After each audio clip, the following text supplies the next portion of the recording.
Bienvenue dans cette nouvelle vidéo. J'espère que vous allez tous bien dans vos foyers, dans vos activités et autres. Alors aujourd'hui, nous allons parler des différents calculs du prix d'achat dans votre entreprise, donc des différents calculs dans votre entreprise, notamment le prix d'achat. Le prix d'achat, je voulais vous partager une anecdote avec ma fille.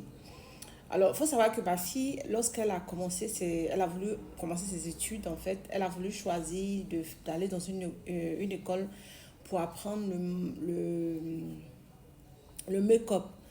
Et puis, moi, je lui ai dit, à mon avis, le make-up, vu que tu as une maîtrise déjà de tout ce qui est make-up, moi, je pense que je te conseille de faire des études de business, hein, business management, finance et autres.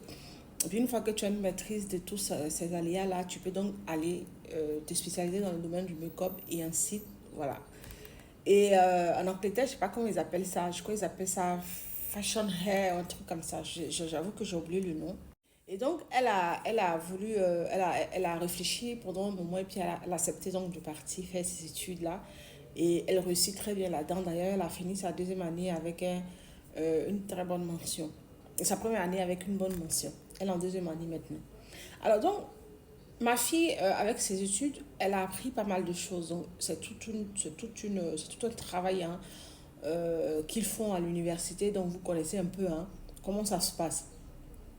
Et donc, moi, j'ai une activité dans le domaine de la restauration que je continue toujours. Et puis, j'avais des plats que je proposais. Et ces plats-là me prenaient du temps à cuisiner. Mais surtout, ça prenait beaucoup d'argent et les bénéfices n'étaient pas énormes en fait. Quand on fait le calcul, hein, quand on retire tout ce qui est électricité dans le passé, faut comprendre le système du prix d'achat. Une fois que tu as compris le système du prix d'achat, tu comprends très vite qu'il y a des marchandises que tu proposes qui n'apportent pas en fait de bénéfices réels.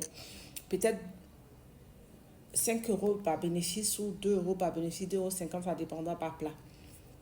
Et moi, ma fille, en me regardant, elle avait constaté c'était un plat que je proposais qui ne m'apportait aucun bénéfice. Et limite, je travaillais pour rien. Et si on comptait que sur ces plats-là, je n'allais rien gagner en fait. Et donc, un jour, elle m'a regardé comme ça, elle m'a dit, maman, il faut que tu arrêtes de proposer ces plats-là. Concentre-toi plus sur tout ce qui est sucrerie, galette, salé, voilà, tout ce qui est galette en fait.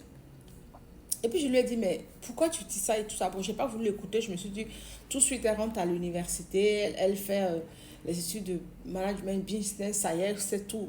Vous voyez un peu le côté condescendant. Moi, j'ai écrit un livre dans le domaine du calcul du prix d'entreprise. J'ai fait pas mal de choses.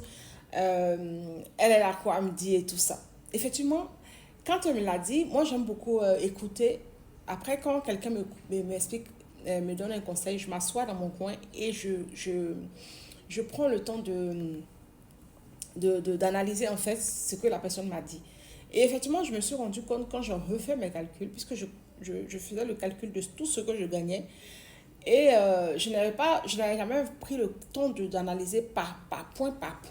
Puisque je travaille de chez moi et c'était ça mon erreur. Parce que quand on travaille chez soi, toutes les factures, on les paye par de la maison. Donc, c'est pas quelque chose. Les factures font partie de notre quotidien personnel, en fait. Hein, c'est les mêmes factures à peu près.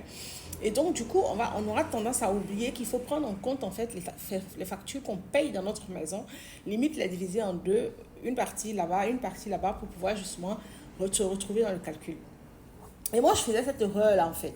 Et donc, quand je reprends mes calculs, le prix d'achat, donc les différents calculs qui sont dans l'étape du calcul d'achat, je me rends compte en fait que je faisais pas mal d'erreurs et qu'effectivement ma fille elle avait quelque part en tout cas raison sur certains points. Donc, quand je refais mes calculs, je me rends compte qu'il y a des articles que je vends qui sont pas avantageux en fait et que je devrais peut-être retirer de mon menu en fait et donc de ne plus les vendre plus tôt. Ou revoir ma manière de cuisiner, mes menus, revoir ma manière de présenter mes plats et les moderniser à l'européenne pour que je gagne en fait. Le but d'une activité étant de gagner de l'argent et non d'en perdre. Donc je refais mes menus, je réadapte tout ce que m'avait dit ma fille en prenant en compte ce qu'elle avait dit.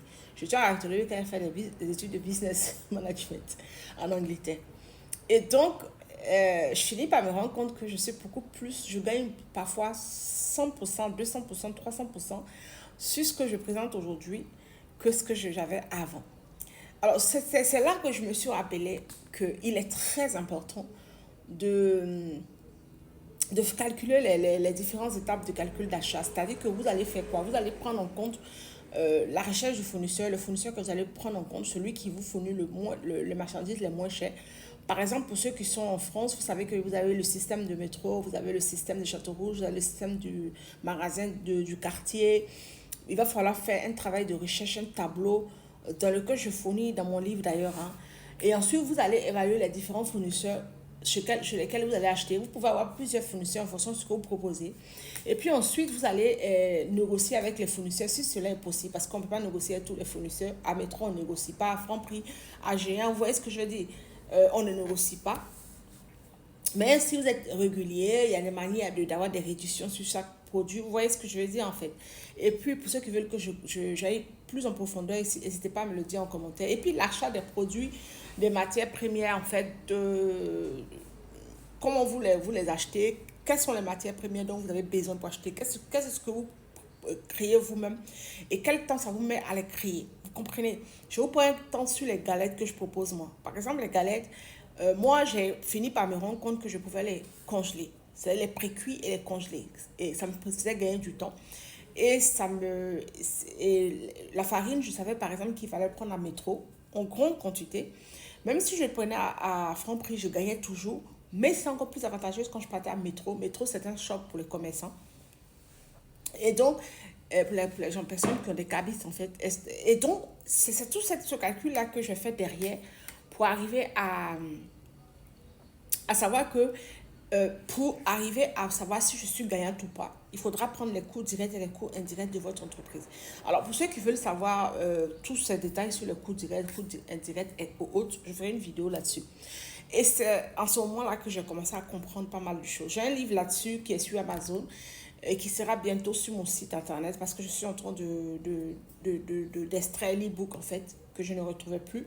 Puisque le livre est sorti, ça fait déjà un moment et donc je suis en train d'extraire l'e-book. C'est long à vous expliquer. Mais le livre physique et le livre e-book est disponible sur Amazon, mais j'arrive pas à l'extraire en fait de ma plateforme, donc je suis en train de refaire le e-book. Enfin, télécharger le e-book parce que c'est moi qui le fais, je sais comment ça se passe en format EPUB en fait.